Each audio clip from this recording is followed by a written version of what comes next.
அரசியல் களத்துக்குள்ள விஜய் வந்துட்டாரு. அதற்கான ஒரு பெரும் விழா தான் அந்த விழா. ஏன்னா இவங்க எல்லாம் வந்து முதல் வாக்காளர்கள். அந்த ப்ரோக்ராமே வந்து ஒரு 4 மணி நேரம் அப்படின்னு தான் வந்து ஷெட்யூல் போட்டு வச்சிருக்காங்க. இந்த மாணவர் மாணவிகள்லாம் பேச பேச அந்த சின்ன குழந்தைகள்ல இருந்து பெரிய பல்லு போன பாட்டிகள் வரைக்கும் அந்த கொடுத்த முத்தம், அங்கே நிகழ்ச்சியான விஷயம், அவங்க பேசுறது இதெல்லாம் பார்த்தீங்கன்னா ஒரு 13 மணி நேர விழாவாக அது மாறி, அதான் நிற்க முடியாமல் நின்றுட்டு இருந்ததுலாம் கூட சில பேர் ட்ரோல்லாம் பண்ணியிருக்காங்க. 13 மணி நேரம். ஆமாம், ஒரு நடிகர் வந்து எப்படி ஷூட்டிங்லாம் நடிக்கிறாரு அப்படி இப்படிலாம் கேட்டிருந்தாங்க. இங்கே இருக்கிற அரசியல் தலைவர்கள்லாம் வந்து அவங்களுக்குள்ள வந்து போட்டி சண்டை ஏதாவது இருந்தாலும் இருக்கலாம் வேண்டி புதுசாக ஒருத்தனை வந்து உள்ளே இறக்கிடக்கூடாது அப்படின்னு ரொம்ப தெளிவாக இருப்பாங்க. அப்படிதான் விஜயகாந்தோடைய வாழ்க்கையில், அரசியல் வாழ்க்கையில் திட்டமிட்டு உள்ள வந்து அவரை காலி பண்ணது அதான். எஸ்எஸ்சியும் அவர் மனைவியும் போய் விஜய் வீட்டு முன்னாடி வீட்டு முன்னாடி நின்று இது மாதிரி தகவல் சொல்கிறாங்க. இது மாதிரி நாங்கள் வந்திருக்கோம், பேர பிள்ளைங்களை பார்க்கணும் அப்படின்னு. இருங்க சார்கிட்ட கேட்டு வரன்ட்டு போயிட்டு உள்ளே போகிறாங்க. உள்ளே போனோன்னே அம்மாவை மட்டும் வர சொல்கிறாங்க அப்படின்னு ஒரு பதில் வருது. அந்த அம்மா என்ன சொல்கிறாங்க, எங்கள் வீட்டுக்காரே வேணான்னு சொன்ன பிறகு நான் என்னன்ட்டு வண்டி எடுக்குன்னு சொல்லி கிளம்பி போகிறாங்க. நான் தொடர்ந்து ஒரு 2-3 வார பத்திரிகையில் எஸ்எஸ்சி கொடுத்த பேட்டியில் என்னன்னா, இந்த பாண்டிச்சேரி அரசியல்வாதி தான் வந்து அவரை என் மகனை வந்து மயக்க வச்சிருக்காரு, அவருடைய பிடியில தான் இருக்காரு, புஷ்யானந்த கால அருமால என் காலில் விழுங்க அப்படின்லாம் வலுக்கட்டாயமாக காலில் விழுச்சாங்கன்னு ஒரு தகவல்லாம் ஓடிக்கிட்டு இருக்கு. சரி, விஜய்க்கு அடுத்த இடத்துல நாம் இருப்போன்ற மாதிரி, கலைஞருக்கு ஒரு அன்பழகன் மாதிரி நாம் இருப்போம் அப்படின்னு அவர் முடிவு பண்ணிட்டாரான்னு நான் தெரியல. வணக்கம் சார். வணக்கம். எப்படி சார்? நல்லா இருக்கும். Super sir. சார், இன்னைக்கு வந்து நடிகர் விஜய் அவர்களது பிறந்தநாள் விழா. ஸோ எங்கே பார்த்தாலும் வந்து இந்த சேவைகள்லாம் நிறைய வந்து பண்ணிட்டு வராங்க. நலத்திட்ட உதவிகள், அப்புறம் வந்து இந்த சாப்பாடு, அன்னதானம், அப்புறம் மோந்திரம் போகிற விழாலாம் நடத்திட்டு வராங்க. ஸோ இது வந்து முன்னாடியிலேருந்து இந்த மாதிரியான விஷயங்கள்லாம் பண்ணிட்டு வந்தாரா? நீங்கள் வந்து முன்னாடி இருந்தால் அவரை பார்த்துட்டு கவனிச்சுட்டு வரீங்க, அவர் செயல்பாடுகள் வந்து கவனிச்சுட்டு வரீங்க. முன்னாடிலாம் இது மாதிரிலாம் பண்ணிட்டு வந்துருக்கீங்களா? இப்போ வந்து விஜய்க்கான மாஸ் அதிகமான பிறகு அங்கங்கே வந்து அவருக்கான அந்த மக்கள் இயக்கம், முதல்ல ரசிகர் மன்றமாக இருந்து அப்புறம் மக்கள் இயக்கமாகி இன்னைக்கு வந்து சொல்கிற மாதிரி வந்து ஒவ்வொரு மாவட்டம், நகரம், கிராமம் இப்படி அந்த நலத்திட்ட உதவிகள் சேவைகள்லாம் பண்ணிட்டு இருக்காரு. குறிப்பாக அந்த மோதிரம் போட்டது வந்து ஒரு சுவாரஸ்யமான தகவல். அது வந்து என்னன்னா வந்து விஜய் வந்து பிறந்தது எழும்பூரில் இருக்கிற தாய் சேய் நல மருத்துவமனை, அரசு மருத்துவமனையில் தான் அவர் பிறந்தனால. அதனால ஒவ்வொரு பிறந்த நாளுக்கும் அவர் நடிகரான பிறகு அங்கே அந்த 22ஆம் தேதி, ஜூன் 22ஆம் தேதி பிறக்கிற ஒவ்வொரு குழந்தைக்கும் வந்து மோதிரம் போடுவார். எக்மோர் வந்து அந்த ஹாஸ்பிட்டல் வந்து பலகாலம் மீடியா, எப்போ இவ்வளோ மீடியாக்கள்லாம் கிடையாது, பிரிண்ட் மீடியா ஒரு 4-5 ஃபோட்டோகிராஃபர்ஸ் இவங்க தான் போவாங்க. அதனுடைய பின்னணி என்ன அப்படின்னு பார்த்தீங்கன்னா, இவர் அவங்க அம்மா வந்து எஸ்.ஏ. சந்திரசேகரம், சோபா சந்திரசேகர், இவர் வந்து ஒரு 10 மாத குழந்தையாக இருக்கும் பொழுது, வயிற்றில் இருக்கும் பொழுது அவர் படம் டைரக்டராக கூட ஆகலை, ஒரு அசோசியேட்டாக ஒர்க் பண்ணிட்டு இருக்காரு. அவுட்டோரில் எங்கே இப்போ மாதிரி செல்ஃபோன் வசதியெல்லாம் கிடையாது, எங்கே அவுட்டோரில் இருக்காங்கன்னு தெரியாது. கோடம்பாக்கம் பாளையக்கார தெரு முன்னாடி பவர் ஹவுஸ். ஆமாம், இல்லை ரொம்ப முன்னாடி வாடகைக்கு இருந்திருக்காங்க இவங்க. ஒரு ஒன்று கொடுத்துன்னு இல்லைங்களா, அந்த மாதிரியான ஒரு வீட்டில் இருந்தப்போ இவங்களுக்கு பிரசவ வழி எடுத்துட்டு அக்கம் பக்கம் யாரும் இல்லை. இவங்களாவே அப்போ வந்து இந்த ரிக்ஷா வண்டி இருந்து அந்த ரிக்ஷாவில் ஏறி இந்த அரசு மருத்துவமனையில் அவங்களே சேர்ந்துட்டு, அது பிறகு அவங்க சிஸ்டர்ஸ்லாம், இப்போ இந்த விக்ராந்தோட அம்மாலாம் வந்து அவங்க அதுக்கு பிறகு வந்து தெரிஞ்ச சொந்த பந்தங்கள்லாம் வந்துட்டாங்க. முதல்ல அப்படிதான் போயிட்டு இவங்களாவே வந்து, அதனால வந்து அந்த சென்டிமெண்ட்டுக்காக அன்னைக்கு குழந்தை பிறந்த அந்த ஹாஸ்பிட்டலில், இவர் பிறந்த ஹாஸ்பிட்டலில் அந்த மோதிரம் அணிவிக்கிறது வந்து தொடர்ச்சியாக பண்ணிட்டு இருந்தாரு. ஒரு நான் 5 வருஷத்துக்கு முன்னாடி நினைக்கிறேன். அப்போது விஜய்க்கு பெரிய மாசு வந்துடுச்சு. இதை கேள்விப்பட்டு ஊர்லாம் கிளம்பி வந்துட்டாங்க. தளபதி இங்கே தான் வந்து வருவார் காலையில், இவர் எப்படியாவது பார்த்தாகணும்னு சொல்லி அவங்க என்ன பண்ணாங்க, அவங்க ஹாஸ்பிட்டல் தரப்பில் ஒரு பெரிய கேக்லாம் வச்சு நர்சஸ் டாக்டர்லாம் சேர்ந்து ஒவ்வொரு வாட்டியும் நம்ம வந்து இங்கே, அதுவும் நம்ம ஹாஸ்பிட்டலில் பிறந்தவர் அவர் அப்படின்ற ஒரு இதனால வந்தோடனே இவங்க கட்டுக்கடுக்காத கூட்டம் வந்து ஒரு கட்டத்தில் விஜய் கூட ஃபோட்டோ எடுக்கணும் பார்க்கணுன்ட்டு உள்ளெல்லாம் நுழைஞ்சு அந்த பிரசவ வார்டுக்குள்ளலாம் வந்து ஆண்கள் போகக்கூடாது. அதில் விஜய்க்கு ரொம்ப வருத்தமாகி, அது அந்த நேரத்தில் வந்து மீடியாலெலாம் கொஞ்சம் கான்ட்ரவர்சி ஆகிடுச்சு. ஆனால் இதோட வரவே மாட்டேன் முடிவு பண்ணி வர்றதே இல்லை. அவர் வந்து தொடர்ச்சியாக வராமல் போயிட்டு ஏன்னா இது ஆயிடுச்சு. இதை தாண்டி இன்னைக்கு வந்து பல கல்வி உதவி, அதாவது வந்து 10th +2 மாணவர்களுக்கு ஒரு பெரும் விழாவாக நடத்தி பெரிய எல்லா அட்டென்ஷனையும் மொத்தமா திரும்பி பார்க்க அரசியல் களத்துக்குள்ள நான் வரேன்னு முடிவு பண்ணிட்டாரு. அது ஆனா அதுக்கு முன்னாடியே ஒரு 20 வருஷத்துக்கு முன்னாடியே இந்த மாதிரி கல்வி உதவிகள்லாம் வந்து விஜய் நிறைய பண்ணியிருக்காரு. அவருடைய ஆபீஸ் வந்து இந்த சாலிகிராமம் காவேரி தெருவில் கடைசியில் ரசிகர் மன்ற அலுவலகம் ஒன்று இருக்கும். அது முழுக்க நீங்கள் எப்போ திறந்தாலும் அதோட நோட்டு புத்தகங்கள்லாம் இருக்கும். அப்போ ஒரு கான்ட்ரவர்சி உண்டாச்சு. அந்த நோட்டு புத்தகத்துடைய முகப்பு அட்டையில் வந்து விஜய் படம் இருக்கும். இதை எப்படி வந்து ஸ்கூலுக்கு வந்து பசங்கள்லாம் கொண்டு போவாங்கன்னு போது அப்போ எஸ்எஸ்சி ஒரு சாமர்த்தியமான பதிலாம் சொன்னார். அதை அட்டை போட்டு கொண்டு போயிடுவாங்க அப்படின்னு. அதெல்லாம் தாண்டி சில மாணவர்கள்லாம் வந்து படிக்கலாம் வச்சிருக்காரு அவர். குறிப்பாக நான் ஒரு பின்தங்கிய ஒரு மாணவி பற்றி திருவண்ணாமலை மாவட்டத்தில் ஒரு கிராமத்தில் இருந்த ஒரு பெண் பிள்ளை அந்த மாவட்டத்திலேயே முதல் இடத்தை பிடிச்சிருந்து ஒரு அரசு கல்லூரியில் கூட அப்ளிகேஷன் வாங்க முடியாத அளவுக்கு பொருளாதார நிலை ரொம்ப புவராக இருந்தாலும் ஒரு மாத பத்திரிக்கையாக பேட்டி எடுக்கிறதுக்காக நான் போயிட்டு ஆரணி பக்கத்தில் உண்மையில இந்த வீட்டை பார்த்தோன்னே எனக்கு ரொம்ப இதுவாகி போச்சு. இந்த மண்பாண்டம் செய்கிறவங்களுடைய குடும்பம் அந்த விஷயத்தை வந்து அப்போ இந்த மாதிரியான காட்சி ஊடகங்கள்ல அப்போது அந்த லைவாகவே அதை எழுதியிருந்தேன். ஒரு நாள் பார்த்தீங்கன்னா எஸ் சந்திரசேகர்கிட்ட இருந்து இந்த பத்திரிகை லெவலுக்கு ஃபோன் இந்த பேட்டி எடுத்தவர் வந்து அவர் என்னை வந்து மீட் பண்ண சொல்லணும்னு கூப்பிடுறாங்க. அப்புறம் நான் போனோட நீங்கள் தானா சார் அப்படின்ட்டு பேச ஆரம்பிச்சிட்டாரு. சார் பிரமாதமான ஒரு ஆர்டிகல் எழுதுறீங்க, இதை வந்து விஜய் பார்த்தாப்புல பார்த்துட்டு அப்போ அந்த பொண்ணை நம்ம படிக்க வச்சா என்ன அப்படின்னு அந்த சொன்ன வார்த்தை எனக்கு ரொம்ப இதுவாகி போச்சு. அதை டீட்டெயிலாம் கொடுங்க அப்படின்னு சொல்லி அந்த டீட்டெயிலாம் கொடுத்து அப்போதைய பிஆர்ஓவாக இருந்த பிடி செல்வகுமார் அவர் அங்கே இருந்து ஆட்கள்லாம் அமைச்சு அவங்கள கொண்டு வந்து அந்த பொண்ணை சென்னையில் உள்ள ஒரு டாப் பொறியியல் கல்லூரியில் சேர்த்து அந்த இன்ஜினியரிங் காலேஜில் கூட பார்த்தீங்கன்னா விஜய் சொல்கிறாருன்றதுக்காக டொனேஷன்லாம் வேணான்னாங்க. நான் டொனேஷன்லாம் கட்டிட்டார் எஸ்எஸ். அதெல்லாம் என்னவோ நீங்கள் கட்டிடுங்க. ஒரு 4 வருஷத்துக்கான படிப்பு படிச்சுட்டு இருக்கும் பொழுதே வந்து தரமணி மாதிரியான ஒரு ஐடி கம்பெனியில் வந்து அந்த பொண்ணுக்கு வேலை கிடைச்சி அப்புறம் முடிச்சுட்டு வந்து விஜய் கிட்டேயும் அவங்க அம்மா கிட்டேயும் அப்பா கிட்டேயும் ஆசீர்வாதம் பண்ணிட்டு இன்னைக்கு இங்கேயா ஒரு இடத்துல குழந்தை குத்தி கூட இருக்குன்னு நினைக்கிறேன். இது வந்து நான் வந்து சந்திச்ச ஒரு சம்பவம். அப்புறம் ஒரு நரிக்குற ஒரு மாணவனை கூட படிக்க வச்சிருந்தாரு அவரு. இந்த மாதிரியான ஒரு விஷயங்கள் தொடர்ச்சியா பண்ணியிருந்தாலும் இது வந்து ஒரு பெரிய ஒரு என்ன சொல்றது வந்து ஒரு தமிழ்நாடு அதை தாண்டி இந்தியாவே பேசும் பொருளான ஒரு விஷயமா இருந்தது. என்ன சொல்லணும்னா தொடர்ச்சியா அவர் கல்விக்கான உதவிகளை வந்து செஞ்சுக்கிட்டே வர்றாரு விஜய். கல்விக்கான உதவிகள் வேறு பல உதவிகள் வந்து செஞ்சுட்டு வந்த சூழல்ல கூட யாருக்குமே தெரியாத பட்சத்தில் இது மாதிரியான ஒரு சில பேருக்கு மட்டும் தெரியும். ஆனா ஒட்டுமொத்த மீடியா அட்டென்ஷனையும் ஒரு சேர வந்து கொண்டு வந்த இது வந்து அவர் அரசியல் களத்துக்கு தான் கண்டிப்பா வர போறாரு அப்படின்ற ஒரு தகவல். ஏன்னா ஒரு ஸ்டார்டிங் பேசும்போதே அதுதான் வந்து சொல்லியிருந்தாரு. எனக்கு வந்து ரொம்பவே ஆக்டிங் பிடிக்கும், நான் வந்து எஜுகேஷன்ல வந்து கொஞ்சம் புவரான பையன் தான், ஆனால் ரொம்ப ஆக்டிங் பிடிக்கும், நான் வந்து ஒரு நடிகராகவே வாழ்ந்துட்டு இருக்கேன், அதையும் தாண்டி ஒரு சில விஷயங்கள் வந்துச்சுன்னா அப்படின்னு சொல்லிட்டு ஸ்டாப் பண்ணிட்டார். ஸோ ஸ்டார்டிங்லேயே அதுதான் வந்து அவர் பேச ஆரம்பிக்கிறாரு. ஸோ இந்த புரிதல் இந்த பார்வை வந்து நீங்க எப்படி பாக்குறீங்க? ஒரு ஸ்பீச் வந்து கண்டிப்பா கேட்டிருப்பீங்க. கண்டிப்பா வந்து ஒரு என்ன விஜய் வந்து அதிகமா நான் பல ப்ரெஸ் மீட்ல விழாக்கள்ல பார்த்துருக்குறோம்.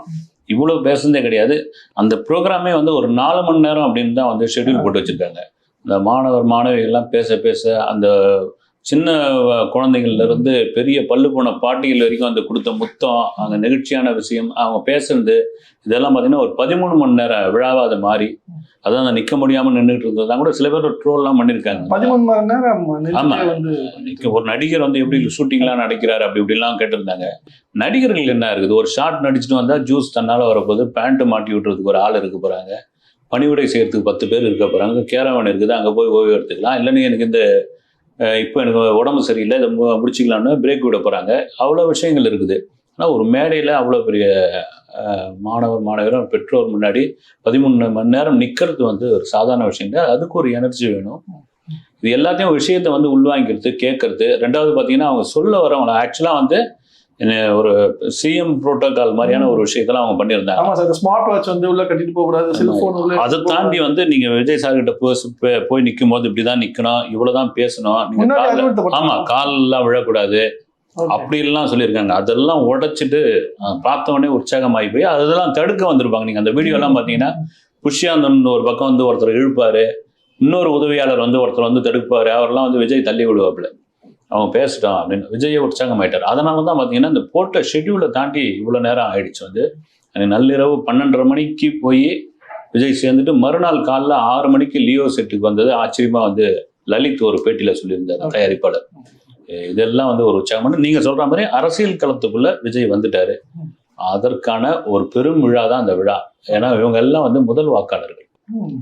முதல் வாக்காளர்களை வந்து அவர் புடிச்சிட்டாரு. பிடிச்சிட்டாரு. அந்த முதல் வாக்காளர்கள் பாதி பேர் வந்து விஜய் அண்ணா வந்து அவங்க ஓட்டு எனக்கு தான் அப்படின்ற அப்படி என் ஓட்டே வந்து ஒரு மீனிங்ஃபுல் ஓட்டா வந்து மாத்திருக்கீங்க அப்படின்ற மாதிரி கூட ஸ்டேஜ்லயே சொல்றாங்க. ஏன்னா வந்து எந்த ஒரு அரசியல் தலைவருக்கும் அரசியல் கட்சிக்கும் முதல் வாக்காளருடைய ஓட்டு தான் முக்கியமான ஓட்டு. அதுதான் வந்து அந்த இளைய தலைமுறைன்றாங்களே அந்த முதல்ல வரவங்க. அதை தாண்டி ஒரு ஓட்டு நம்ம வந்து சாதாரணமாக எதையும் இடப்பற்றக்கூடாது. ஒரு ஓட்டு தான் ஒருத்தனுக்கு பெரிய தோல்வியை கொடுத்துருக்கு, ஒரு வெற்றியை கொடுத்துருக்கு. அதனால அவர் வந்து இதெல்லாம் ஒவ்வொரு ஓட்டா அவர் வந்து அவர் நினைச்ச படத்திலேயே சொல்லிருங்க, சர்க்கார் படத்திலேயே ஒரு ஓட்டுக்காக அந்த கஷ்டங்கள் அந்த என்ஆர்ஐயா வந்து அந்த விஷயங்கள் அது போலதான் பார்த்தீங்கன்னா இது எல்லாம் ஓட்டு தான். அதை தாண்டிய ஒரு பொது நலத்திலும் இன்னொரு ஒரு சுயநலன் கூட வச்சுக்கலாம் நம்ம வந்து. இவரு அரசியலுக்கு வந்தார்னா உள்ள வந்தார்னா என்ன மாதிரி நெருக்கடிகள்லாம் சந்திக்க ஏற்படும்? நிச்சயமா ஏற்படும் சார். வந்து இது வந்து அரசியல் வந்து முதல்ல பண்ண மாதிரி நீங்க வந்து எங்க காலை வச்சாலும் முதல்ல கடிக்க தான் செய்யும். ஆனா இதையெல்லாம் வந்து விஜய் வந்து இதற்கு முன்னாடி பார்த்துட்டு ரெடி ஆகி தான் வந்திருக்காருன்னு எனக்கு தோணுது. வரப்போறாருன்னு ஒரு விஷயம் என்னதான் வந்து எம்ஜிஆருடைய நேரடி கலைவாரிசுன்னு எம்ஜிஆராலே அறிவிக்கப்பட்டவர் பாக்யராஜ். அவர் கட்சி ஆரம்பிச்சப்பறம் அவ்வளோ பரபரப்பான 80களில் வந்து பாக்யராஜ் தாங்க அடுத்த சிஎம்லாம் சொன்னாங்க. ஆனால் வந்து ஒரு 4 மாசத்துல தூக்கி வெளியே போட்டாங்க. அது பாக்யராஜே உணர்ந்து சொல்லிட்டாரு, ஒரே ஒரு தலைவன் புரட்சி தலைவர் மட்டும்தான் அப்படின்ட்டாரு. இன்னொரு பக்கம் அப்படியே பார்த்தீங்கன்னா சிவாஜி அந்த காலகட்டங்களில் எம்ஜிஆருக்கு போட்டியாக வந்து ஒரு கட்சி ஆரம்பிச்சாரு. அந்த கட்சி இல்லாமலே போயிடுச்சு வந்து. இன்னொரு பக்கம் விஜயகாந்த் இன்னைக்கு வந்து அவர் கரெக்டான ஒரு இடத்துல இருந்திருந்தால் இன்று சிஎம் ஆகவோ இல்லை எதிர்கட்சி தலைவராகவோ இருக்க வேண்டியவர். அவருடைய அந்த மேடையில பேசுறதுக்கும் நிஜத்துல பேசுறதுக்கும் வித்தியாசம் தெரியாம உணர்ச்சி வசப்பட்டு பேசுறதுனால அந்த விளைவுகள் வேற மாதிரி ஆயிடுச்சு. இப்போ கமலஹாசன் எடுத்துக்கலாம், மக்கள் நீதி மையத்தை தொடங்கி அடுத்த முதல்வர் நான் தான் அப்படின்ற அளவுக்கு இருந்தவர் இன்னைக்கு வந்து ராஜ்கமல் பிலிம்ஸ்ல ப்ரொடக்ஷன்ல இறங்கிட்டார் வந்து. இதெல்லாம் வந்து விஜய் கவனிச்சுட்டு தான் வர்றாரு. அது காரணம் என்னன்னா ஒரு 67, 68வது படம் நடிக்க போறாரு. 50 வயசு ஆகுது. மெச்சூர்டு வந்துட்டு இருக்கோம். எது நல்லது கெட்டது எப்படியாப்பட்ட விஷயங்கள் நீங்க சொன்ன மாதிரி இங்க இருக்கிற அரசியல் தலைவர்கள்லாம் வந்து அவங்களுக்குள்ள வந்து போட்டி சண்டை ஏதாவது இருந்தாலும் இருக்கலாம் வேண்டி புதுசா ஒருத்தனை வந்து உள்ள இறக்கிடக்கூடாது அப்படின்னு ரொம்ப தெளிவா இருப்பாங்க. அப்படிதான் விஜயகாந்தோடைய வாழ்க்கையில் அரசியல் வாழ்க்கையில் திட்டமிட்டு உள்ள வந்து அவரை காலி பண்ணது அதான். அதனால வந்து விஜய் இதெல்லாம் நினைச்சிட்டு தான் அதான் திடுதிப்புன்னு ஆரம்பத்துல இருந்து சொன்னேன். விஜய் திடுதிப்புலாம் வரத்துக்கு வாய்ப்பே இல்லை. அவர் வந்து ஒவ்வொரு செங்கலா தான் எடுத்து வச்சுதான் உள்ள வரப்போறாரு. அதே சமயம் வந்து விஜய் வந்து இன்னைக்கு வந்து தமிழ் சினிமாவில் ஒரு பெரிய ஓப்பனிங் உள்ள ஒரு ஸ்டார், அதிக சம்பளம் வாங்கக்கூடிய ஸ்டார். அந்த படம் வந்து தொடங்கும் போதே வந்து டேபிள் ப்ராஃபிட்ன்ற ஒரு விஷயத்துக்கு வந்து ஒரு பெரிய தொகை கொடுத்து வாங்கக்கூடிய ஒரு படமா விஜயோடைய படம் இருக்கு. அதனால சினிமாவை அவர் மிஸ் பண்ண மாட்டாரு. அவருடைய எதிர்கால அரசியல் கட்சிக்கான நிதியை ஃபண்டை வந்து இந்த சினிமா நடிச்சு அதை சேர்த்து வைக்கலான்னு அவர் முடிவு பண்ணிட்டாரு. அதுக்கு தான் இந்த தளபதி 68 படம் கூட ரொம்ப குறுகிய காலத்துல ஒரு 40-45 நாள்ல பண்ணிட்டு 200 கோடி ரூபாய் சம்பளம் அப்படின்றாங்க. இந்த 200 கோடி வருஷத்துக்கு ஒரு 3 படம் பண்ணலான்ற மாதிரியான ஒரு பிளான் இருக்கு அப்படின்னு பார்த்தீங்கன்னா வருஷத்துக்கு 3 படம்னா 600 கோடி ஆகிடுச்சு. 600 கோடி சாதாரண காசு கிடையாது வந்து. அதை வந்து வருங்கால கட்சிக்கு ஒரு நிதியை அதை பயன்படுத்திக்கலாம் அப்படின்னு முடிவோட விஜய் வந்து களம் இறங்கி இருக்கிறார். களம் இறங்கிட்டாரு. இப்போ யார் சார் விஜய் கூட வந்து பக்கபலம் வந்து அரசியல் சார்ந்த விஷயங்கள்லாம் வந்து சொல்லிட்டு வராங்க? ஏன்னா வந்து இந்த நிகழ்ச்சி நடத்துறதுக்கு கிட்டத்தட்ட 90 நாட்களுக்கு மேலாக வந்து அவங்க வந்து ப்ரீ பிளான் பண்ணியிருந்தாங்க அப்படின்றது ரசிகர்கள் வந்து சொல்லியிருந்தாங்க, மக்கள் இயக்கம் வந்து சொல்லியிருந்தாங்க. ஸோ இப்போ வந்து அவர் அரசியல் ஆலோசகராக இருக்கிறாங்க அப்படின்னு இல்லை, அரசியல் ஆலோசகர்கள் நேரடியாக யாரும் சொல்லலை. வந்து அவர் இந்த வாரிசு டைம்லேயே வந்து இந்த பணியூர் மீட்டிங்லாம் நடத்தினப்போ வந்து பழக்கருப்பையா மாதிரியான சில முக்கிய அரசியல் தலைவர்கள்லாம் ஆலோசனை அவங்களாம் வரவழைச்சு ஸ்க்ரீன்ஸ்லாம் போட்டு காமிச்சு எங்கள் மக்கள் இயக்க நண்பர்கள்லாம் என்ன பண்ணிட்டு இருக்காங்க பாருங்க, இதெல்லாம் பாருங்கன்னு சொல்லி சில மூத்த ரிட்டையர்டு ஐஏஎஸ் ஆஃபீஸர்கள்லாம் வந்து ஆலோசனை கேட்டிருக்காரு. அவங்க சொன்ன ஒரே கருத்து என்ன, இதெல்லாம் ஓட்டா மாறிடாது, நீங்க களத்துல இறங்கணும், நீங்க வந்து மக்களோட மக்களா போய் பேசணும், நீங்க களத்துல போனாதான் உண்டு, அதை தாண்டி வந்து பணத்தை தனியா செலவு பண்ணணும், அதுதான் முக்கியமான விஷயம். அது ஓட்டுக்கு பணம் கிடையாது, ஒரு தேர்தல் இல்லை அரசியல் கட்சின்னு வந்துட்டா பணம் வந்து இறைச்சி ஆகணும் அப்படின்னு. அது விஜய் ஆரம்பிக்கிறார் அப்படின்னா ஃபண்டு கொடுக்கறதுக்கு உள்ள இறக்கிறதுக்கு வந்துருவாங்க ஆட்கள், அது வேற விஷயம். அது விஜய் எப்படி ஏத்துக்கிறாருன்னு தெரியல. இதையெல்லாம் மனசுல வச்சுதான் அவர் வந்திருக்காரு. இப்பொழுது நடந்த நிகழ்ச்சி அவருக்கு வந்து தொடர்ச்சியா பக்கபலமா இருக்கிற ஒரு குஷி ஆனந்த் தான் வந்து அவங்க அப்பாவே பல வேட்டிகள்ல சொல்லியிருக்காரு. பாண்டிச்சேரி அரசியல்வாதின்னு சொல்லியிருக்காரு. பாண்டிச்சேரி அரசியல்வாதியோட பிடியில என் பையன் இருக்கான் அப்படின்லாம் வந்து பேரை சொல்லாமலே சொல்லியிருக்காரு.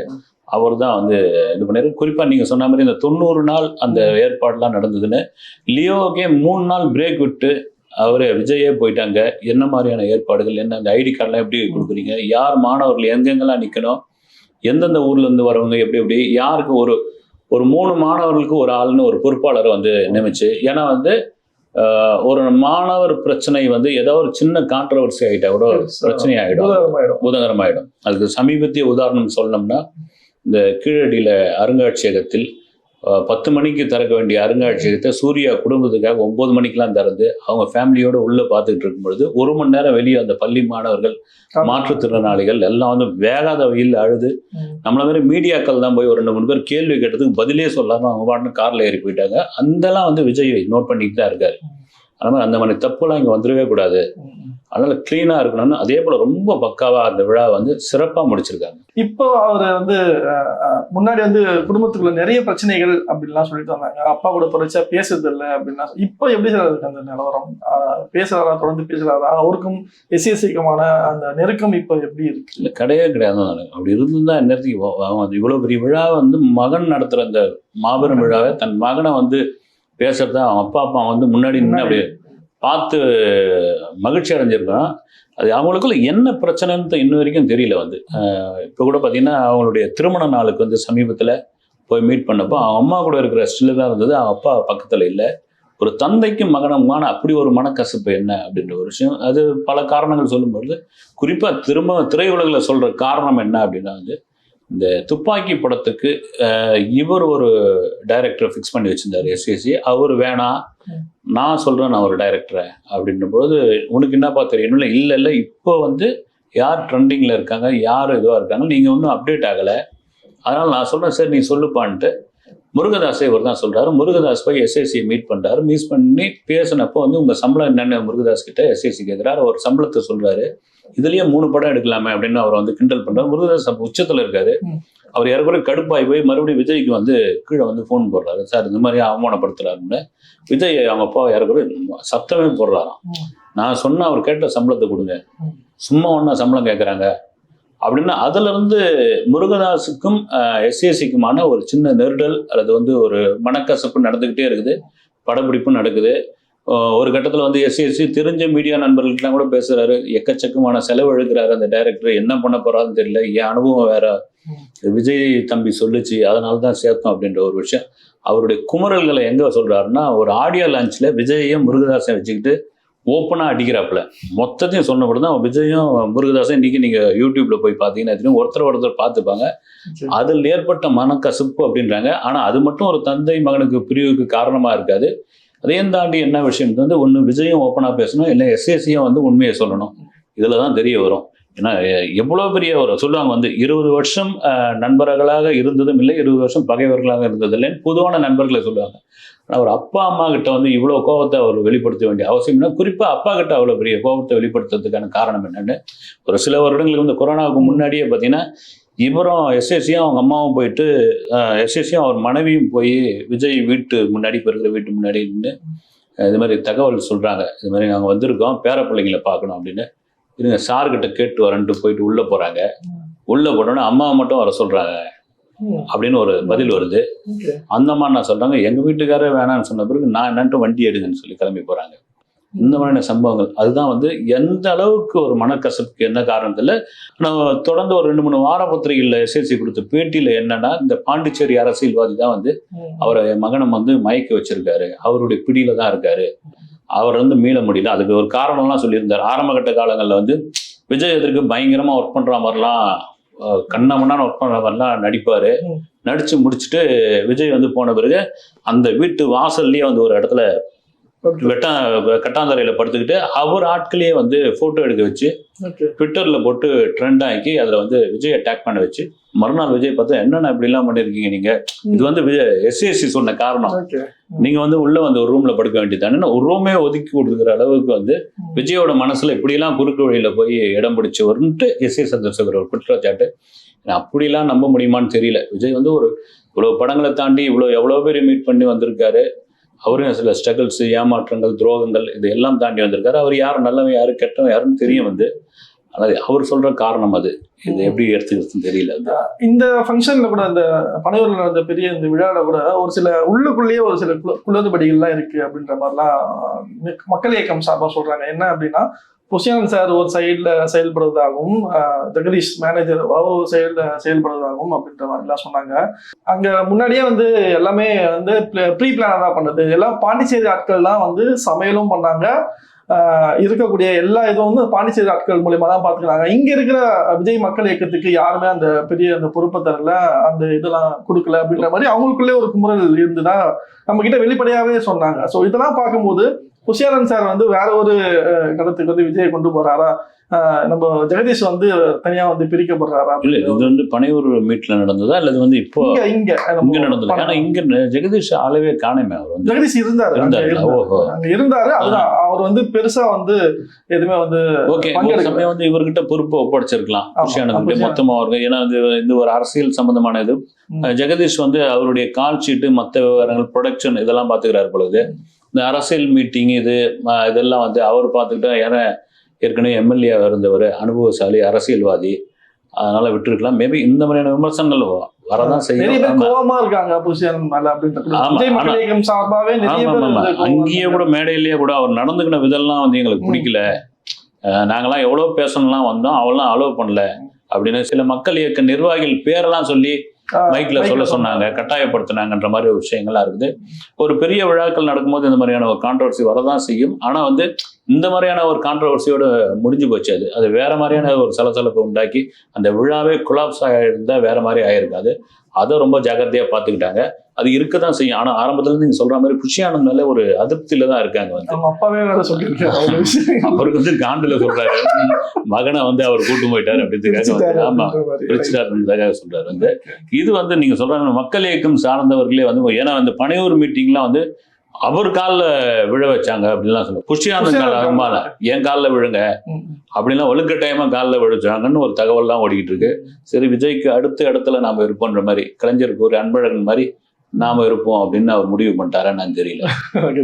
நேற்றைய தினம் வந்து திருமாவளவன், விடுதலை சிறுத்தைகள் கட்சி திருமாவளவன் வந்து சொல்லியிருந்தார், அவர்கிட்ட கேட்கும் போது நடிகர்கள் எல்லாம் அரசியலுக்கு வராங்களா அப்படின்ற மாதிரி. இது வந்து தமிழ்நாட்டின் ஒரு பெரிய சாபக்கேடு அப்படின்ற மாதிரி அவர் வந்து பதில் சொல்லியிருக்காரு. இங்கதான் வந்து நடிகர்கள் வந்து அரசியலுக்கு வராங்க, எடுத்தோன்னு சிஎம் ஆகிறோம்னு சொல்லிட்டு வராங்க. என்ன ஒரு கோட்பாடு இல்லாம நடிச்சா போதும், சினிமா நடிச்சா போதும், நான் வந்து சிஎம் ஆயிடுறேன் அப்படின்ற மாதிரிலாம் சொல்லியிருந்தாரு. ஸோ இது எப்படி பக்கத்துல இருக்க ஆந்திரா அவருக்கு தெரியாதான்னு தெரியல. அங்க என்டி ராமராவ்னு ஒருத்தர் கொடி கட்டி பறந்தாரு. இன்னைக்கு அவ்வளவு பேரும் உள்ள இறங்கிட்டாங்க. பவன் கல்யாண்ல இருந்து இன்னொரு பக்கம் சிரஞ்சீவி உள்ள வந்து அவர் பேக் அடிச்சிட்டார் வேற. அங்கேயும் இதை தாண்டிய ஒரு சினிமா மோகம் இருக்கு. சமீபத்துல வந்து பிரபாஸோடைய ஆதி புருஷ் ஆடியோ லான்ச் இல்லை ப்ரீ இது வந்து ஈவெண்ட் ஒன்று நடத்தியிருந்தாங்க திருப்பதியில். அதுக்கு நான்லாம் கூட போயிருந்தேன் நான். சரி, ஏதோ நம்ம ஊரில் நடக்கிற மாதிரி இருக்குன்னு நினச்சின்னு அசால்ட்டாக போனால் ஒரு 3 கிலோமீட்டர் தூரத்தில் நம்ம இறக்கி விட்டாங்க. இறக்கி விட்டு கொஞ்சம் கொஞ்சமாக நகர்ந்த பிறகு பார்த்தா ஒரு 1.25 லட்சம் பேர் பிரபாஸை சுற்றி இருக்காங்க, அந்த மேடையை சுற்றி. அங்கே இருந்தவங்களே சொல்லிட்டாங்க, எங்கேருந்து வரீங்க? சென்னையிலேருந்து வரேன்னா இன்னும் கொஞ்சம் நேரத்தில் லட்டி சார்ஜ் நடந்தாலும் நடக்கும், ஓடி போயிடுங்க. திரும்ப வந்து ஓடி வந்துட்டோம். என்ன காரணம்னா, பக்கத்து மாநிலமே அப்படிதான் ஒரு சினிமா மோகத்துல இருக்கு. ஏறக்குறைய பிரபாஸே வந்து பிஜேபி தான் வந்து ஜெகன்மோகன் ரெட்டிக்கு எதிராக களம் இருக்கிறாங்களோ அப்படின்ற ஒரு டாக் அங்க பேசப்பட்டது. அப்படி இருக்கும்பொழுது சினிமா இங்க ஒரு எம்ஜிஆரை கொண்டாடியவர்கள் தான், ஜெயலலிதாவை கொண்டாடியவர்கள் தான், கலைஞரே வந்து சினிமாவில் இருந்து வந்தவர் தான் அப்படின்ற ஒரு விஷயம். விஜய் உள்ள வராருன்னு எல்லாரும் கடுப்பாக்குறாங்க. சீமானையும் எடுத்துங்களேன், முன்னாடிலாம் வந்து ஏன் திராவிட கட்சியிலே தான் இருக்கணுமா, விஜய் தம்பி வரட்டுமே, தம்பி வந்தா என் கூட தான் கூட்டு வச்சு பாருங்க ரெண்டுல பேசியிருந்தவர். இப்போ வந்து கொஞ்சம் கடுப்பாகிறாரு. இவருடைய வாக்கு அவர் பிரிப்பாரு. இவருக்கு வந்து ஒரு யங்ஸ்டர்ஸ் தானே சேர்த்து வச்சிருக்காரு. கண்டிப்பா இவருடைய வாக்கை வந்து விஜய் வந்தா கண்டிப்பா இங்க இருக்கிறோம் அங்க போவாங்க. வந்து அந்த கடுப்பு தான் வந்து. அதனால நான் ஆரம்பத்தில் நீங்க கேட்ட கேள்வி மாதிரி தான் வந்து, நமக்குள்ள என்ன வேணாலும் சண்டை இருக்கட்டும், குடும்பி சண்டை இருக்கட்டும், சட்டையை கழிச்சுப்போம், அந்த வேட்டியை உருவிப்போம், இன்னொருத்தன் வந்து உள்ள வந்துடக்கூடாது அப்படின்றது ரொம்ப தெளிவான ஆட்கள் வந்து தமிழக அரசியல்வாதிகள். விஜய் கூட சப்போஸ் கூட்டணி, விஜய் வந்து யாரோட கூட்டணி வைப்பாரு அப்படின்ற ஒரு இல்ல கூட்டணின்ற ஒரு விஷயம் வர நாடாளுமன்ற தேர்தல் அடுத்த வருஷம் நடக்குது. அதுக்குள்ள ஒரு கட்சியெல்லாம் அறிவிக்கிறதுக்கான வாய்ப்பு இல்லை. ஏன்னா வந்து தொடர்ச்சியா அவருடைய படம் இருக்கு, அடுத்த படம் இருக்கு. அந்த படங்களை விட்டுட்டு ஒரு பிரச்சாரத்துக்கு வரதோ வந்து மக்களை சந்திக்கிறதோ முடியாது. ஒருவேளை 2026 சட்டமன்ற தேர்தலை அவர் முன்வைக்கிறாருன்னா முதல்ல முறைப்படி கட்சி அறிவிக்கணும், அந்த கட்சிக்கு வந்து ஒரு கூட்டம் போடணும், அதுக்கு வந்து பொறுப்பாளர்களை தேர்ந்தெடுக்கணும். இந்த மாதிரி பல வேலைகள் இருக்கு. இதெல்லாம் முடிஞ்ச பிறகுதான் வந்து அவர் வந்து ஒரு மாநாடு நடத்தணும், முதல் மாநாடு. அந்த மாநாட்டில் தன்னுடைய ஸ்ட்ரென்த்தை காட்டணும். அந்த ஸ்ட்ரென்த்தை வச்சு யார் பேச வராங்க, யார் கூட்டணி வச்சுக்கிறாங்க, அவருக்கு யார் ஆதரவு தராங்க, யார் எதிர்ப்பாக இருக்கிறாங்கன்ற ஒரு விஷயத்தை வச்சு தான் வந்து அடுத்த கட்டமாக மூவ் பண்ண முடியும். எனக்கு தெரிஞ்சு இப்போதைக்கு அவர் வந்து இந்த நாடாளுமன்ற தேர்தலில் பார்த்தீங்கன்னா அவருடைய நேரடியான ஒரு அரசியல் களமாக அது இருக்காது. மறைமுகமாக வாய்ஸ் கொடுக்குற மாதிரி, ஆதரவு கொடுக்குற மாதிரியான ஒரு விஷயம் நடந்தால் நடக்கலாம் மேபி அவர் வந்து. ஆனால் 2026 சட்டமன்ற தேர்தல் தான் அவருடைய குறி.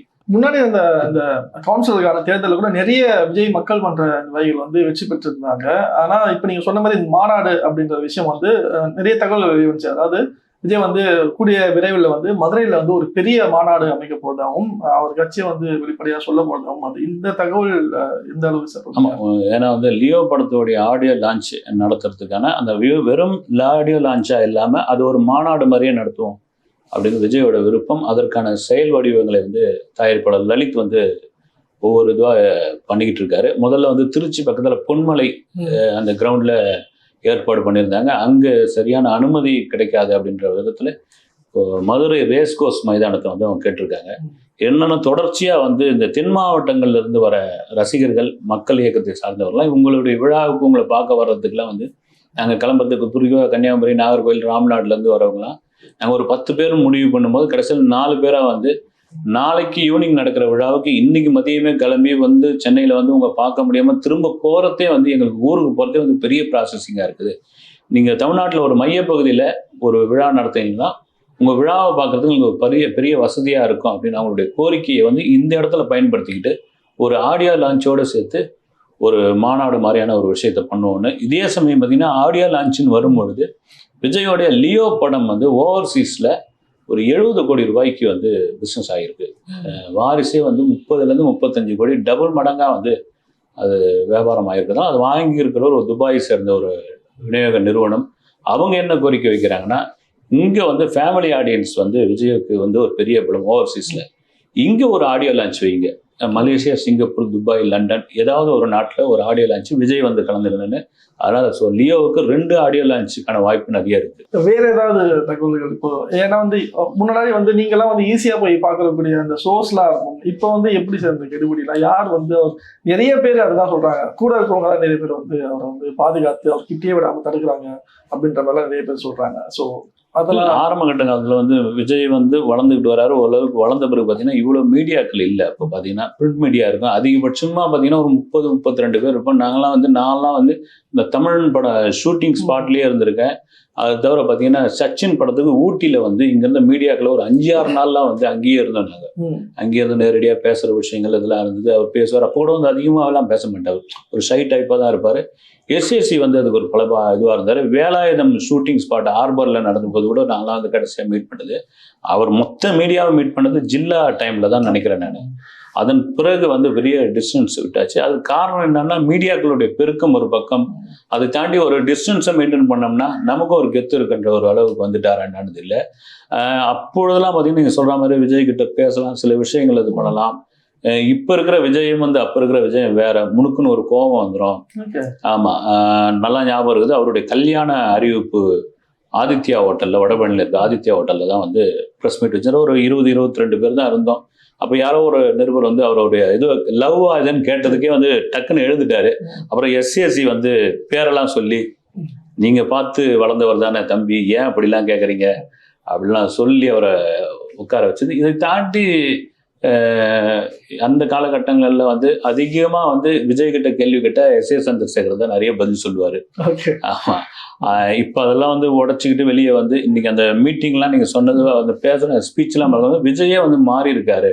அந்த மாற்றம் தேவைதான். வந்து ஒரு தயாராக இருக்காரு. அந்த வயது, அதை தாண்டிய ஒரு விஷயம், அரசியல் களத்துக்குள்ளே வரணும்னா இப்படிலாம் தயாராகி தான் வரணுன்ற ஒரு விஷயம் இதெல்லாம் இருக்குது.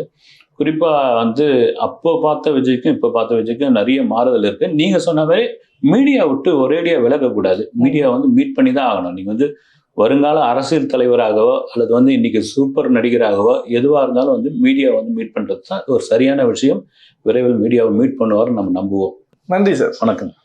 வணக்கம் எல்லாருக்கும். வாவ் தமிழா சேனலுக்கு லைக் பண்ணுங்க, ஷேர் பண்ணுங்க, சப்ஸ்கிரைப் பண்ணுங்க. முக்கியமா பக்கத்துல இருக்கிறதுல டிங் டிங் டிங் டிங் டிங் அந்த நோட்டிபிகேஷன் பண்ணி அதை டாயிங்னு அடிச்சிருங்க. அப்பதான் அவங்க போடுற ஒரு வீடியோ உங்களுக்கு அப்லோட் ஆகும். நன்றி, வணக்கம், நமஸ்காரம்.